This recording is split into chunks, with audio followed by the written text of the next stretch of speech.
बच्चों, how are you all? Must be great. आज का जो मेरा टॉपिक है that is agricultural marketing. This topic is from rural development chapter Indian economy and that's for class 12. Whatever I am dictating, or you can say I am reading the notes, it is taken from NCERT, and my handouts are a refined version of NCERT. So you can rely purely on my handouts. Alright? Now, the question comes agricultural marketing. कुछ लोगों को लगता है, क्या आपको भी लगता है, marketing means selling? Think about it. क्या आपको लगता है मार्केटिंग का मतलब बेचना, सेलिंग होता है? बहुत सारों को लगता है। अगर लगता है तो ये थोड़ा सा गड़बड़ है, क्योंकि मार्केटिंग सिर्फ सेलिंग नहीं होता। आई एम श्योर आप बिजनेस स्टडीज में से इसके बारे में पढ़ते भी हैं। मार्केटिंग यहाँ एग्रीकल्चरल में मार्केटिंग से मेरा मतलब क्या है? अब एग्रीकल्चर के केस में हम बात कर रहे हैं एग्रीकल्चरल प्रोड्यूस की, ओके, एग्रीकल्चरल प्रोडक्शन की। अब एग्रीकल्चरल प्रोडक्शन में सेलिंग वगैरह क्या है? इसमें एग्रीकल्चरल मार्केटिंग में मीनिंग बता रही हूँ पहले मैं आपको। एग्रीकल्चरल मार्केटिंग मींस क्रॉप को काट लिया, काटने के बाद वो कहाँ लाई जाती है? मंडी से बेचने के लिए। तो जब वो मंडी में आ गई, राइट, तो वहाँ असेंबल हो गई। So it starts with assembling. जब असेंबल हो गई, फिर उसको क्या किया जाएगा? उसको बाइफरकेट, ग्रेडिंग की जाएगी।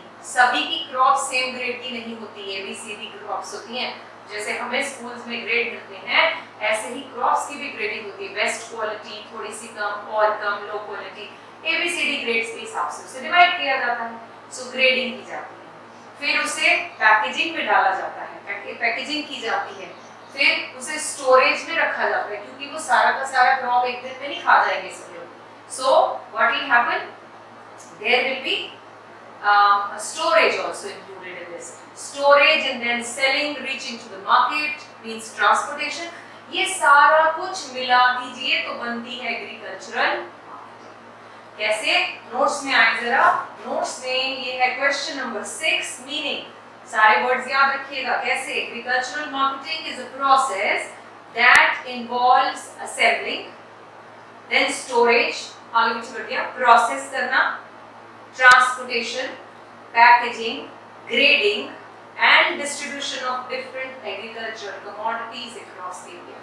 आप उसे मेरे वे से याद रखिए। पहले असेंबल किया, ग्रेड किया, प्रोसेस किया, स्टोरेज में रखा, और फिर उसे different parts of the country में भेज दिया। याद रह जाएगा? तो agricultural marketing is not only selling of the product, it includes all these processes.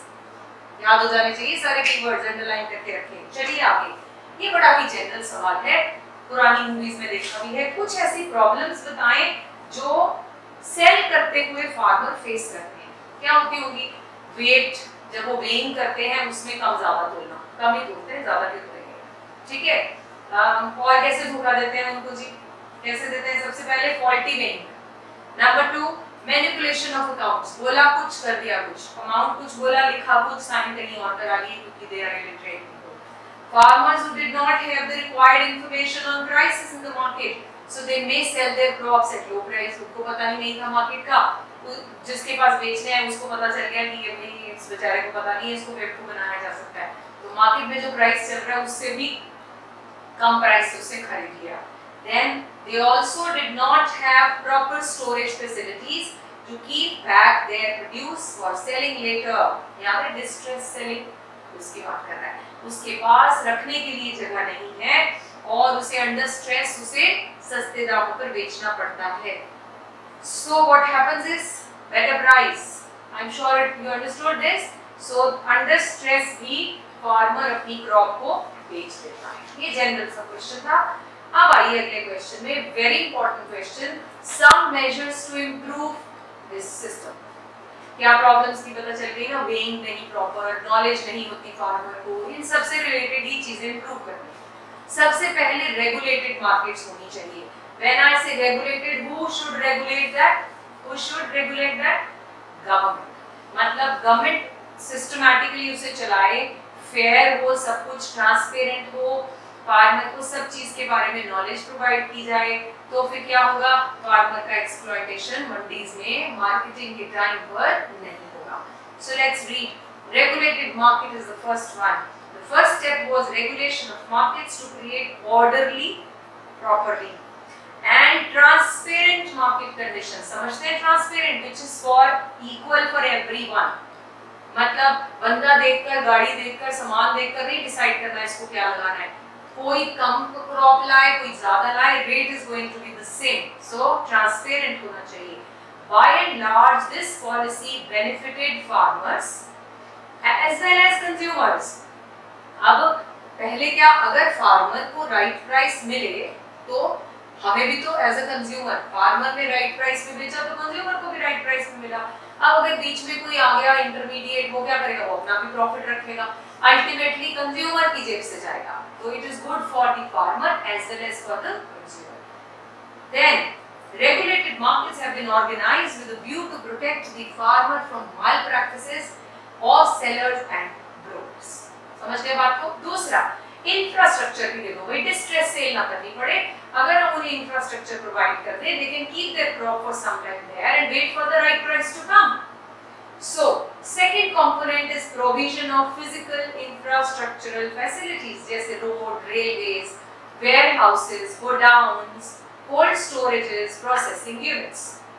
The current infrastructure facilities are quite inadequate to meet the growing demand and need to be improved. They need to be improved क्योंकि ये अभी बहुत ही inadequate हैं.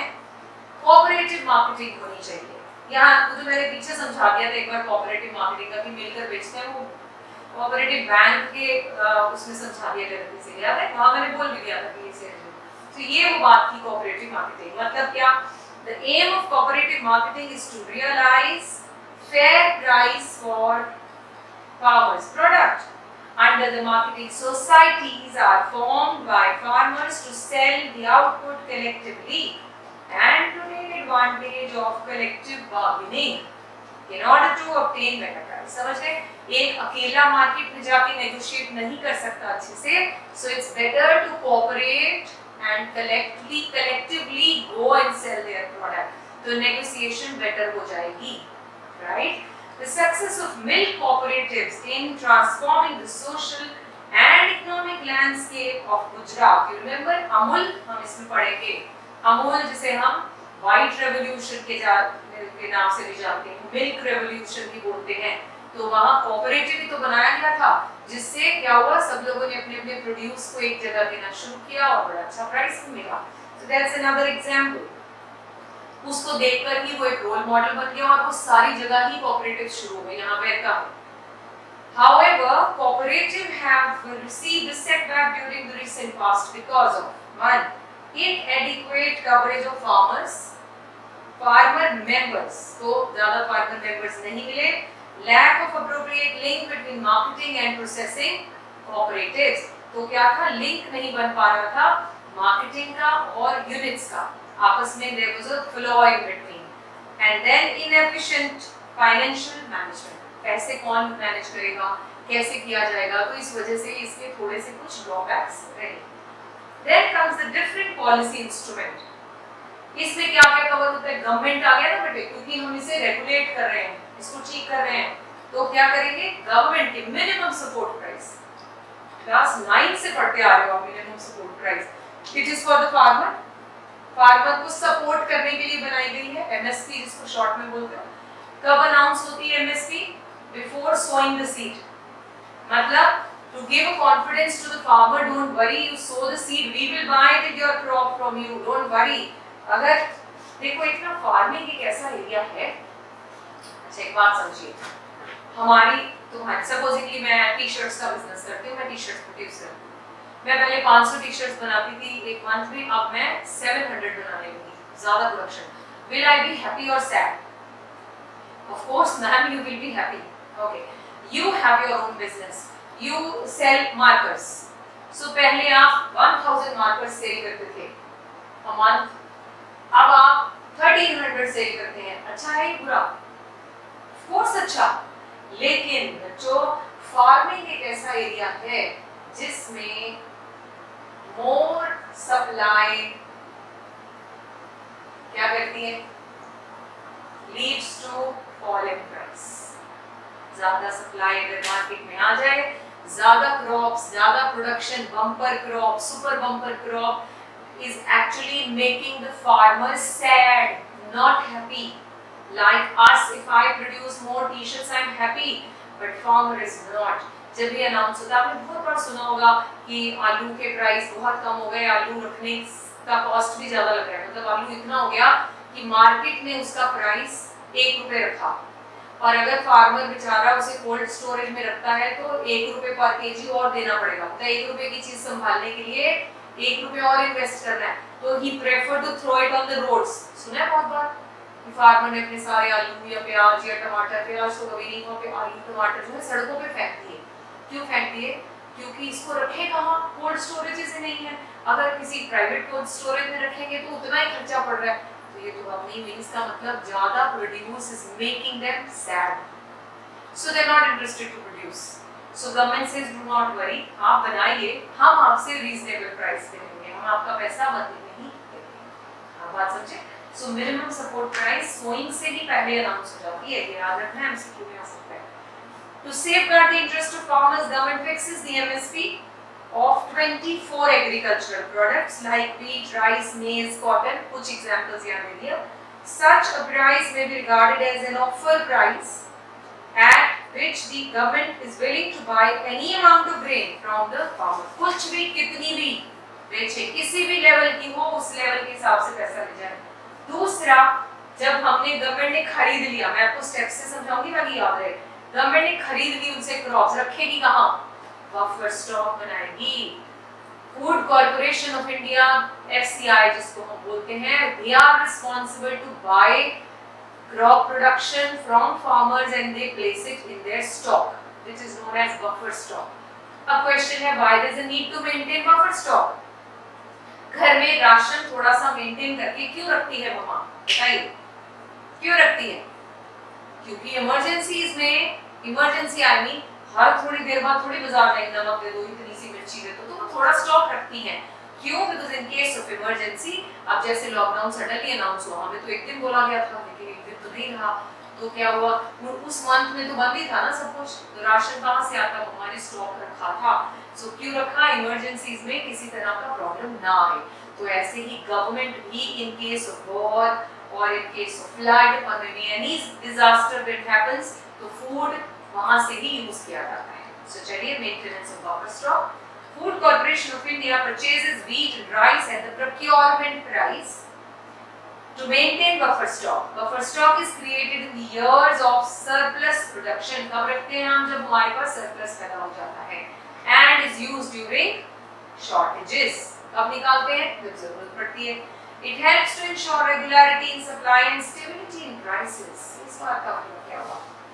क्या help करता है? Price को regulate करने में. देखिए, अब मार्केट में हो गई शॉर्टेज. शॉर्टेज का मतलब क्या होता है? Less production. जब भी मार्केट में शॉर्टेज होगा बच्चों, तो प्राइस क्या होंगे बताओ जरा, सोचो. सामान कम आ रहा है मार्केट में, बहुत बार होता है ना, क्रॉप डैमेज होगी, क्रॉप डैमेज होने की वजह से मार्केट में प्राइसेस चीजों के बढ़ जाते हैं. अब ये अच्छी सिचुएशन हम नहीं मानते कभी भी. So government has to intervene. Government क्या करती है? जो इनके पास स्टॉक पड़ा है उसमें से सामान रिलीज करती है. तो अब सप्लाई क्या हो रही है? नॉर्मल हो रही है. यहाँ से भागी, जैसे सप्लाई नॉर्मल हुई, प्राइस क्या होंगे? स्टेबलाइज हो जाएंगे, कह सकते हो आप. ठीक है, बात समझ में. सो गवर्नमेंट इसके थ्रू प्राइसेस को भी स्टेबलाइज करने की कोशिश करती है. लास्ट इज, ये जो स्टॉक रखती है गवर्नमेंट, बफर स्टॉक, ये किसके थ्रू गरीबों तक पहुंचता है? पब्लिक डिस्ट्रीब्यूशन सिस्टम के थ्रू, पीडीएस. राशन शॉप्स, जिन्हें हम फेयर प्राइस शॉप्स भी कहते हैं, ये वो राशन शॉप्स नहीं है जो डिपार्टमेंटल स्टोर्स होते हैं, ऑफ कोर्स नॉट, गवर्नमेंट के राशन शॉप्स होते हैं. So the PDS in our country operates through a network of ration shops and fair price shops. Fair price shops offer essential commodities like wheat, rice, etc. at a price below the market price to the weaker sections of the society. So ये हमारे 5 कितने point थे? 4 points हैं और इन्हें आपको अच्छे से याद करना है. There are some measures. ये 6 मार्क्स के लिए आए तो भी हमारे पास 80 पॉइंट्स हैं. बहुत हद तक कई बार तो एक ही पॉइंट आ जाता है, डिफरेंट पॉलिसी इंस्ट्रूमेंट्स डिस्कस करें as a measure of this agricultural marketing, right. Note में हमने कुछ बेसिक सी चीजें जो हैं इनको एक बार पढ़ना जरूरी है। इमर्जिंग ऑल्टरनेटिव मार्केटिंग चैनल्स भी हैं, जैसे गवर्नमेंट की मंडीज होती है, ऐसे प्राइवेट मंडीज भी होती हैं बेटा, जिनके नाम ये अपनी मंडी पंजाब, हरियाणा और राजस्थान में है। Then you have Hadapsar mandi Pune, Rythu Bazaar vegetable fruit market Andhra Pradesh Telangana, Uzhavar Sandhai that's in Tamil Nadu. So इस तरह से बहुत सारी ये जो मंडीज हैं ये मल्टीनेशनल कंपनीज के साथ they are in touch with that. अब तो बड़ा अच्छा काम भी हो गया, मैंने देखा है बहुत नई नई जो प्राइवेट मंडीज के साथ या जो मल्टीनेशनल कंपनीज हैं, कॉर्पोरेशंस हैं सॉरी, वो क्या करते हैं, they go to the farmers directly. अब तो मल्टीनेशनल्स डायरेक्टली फार्मर से बाय करते रहते हैं, फार्मर को कहते हैं। और अब तो इतना भी होता है कि फार्मर को मल्टीनेशनल खुद सीड देता है अच्छी क्वालिटी का, कि तुम सीड भी हमसे लो, तुम्हें कोई लोन लेने की जरूरत नहीं है, हमसे सीड लो, फर्टिलाइजर लो, मेहनत तुम करो, इस पर उगाओ, ठीक है, मेहनत तुम्हारी, उगाओ और फिर काट दो। उसके बाद उसको उठाने की जिम्मेवारी भी हमारी, यानी ट्रांसपोर्टेशन फैसिलिटी भी हम देंगे, उसे स्टोर करना भी हमारा काम है, and they pay good heavy price to them, which is a good thing. So this is how the marketing system, agricultural marketing system has been improved now. All right, so this was all about agricultural marketing. So rest we will cover in the coming videos. Bye bye, take care.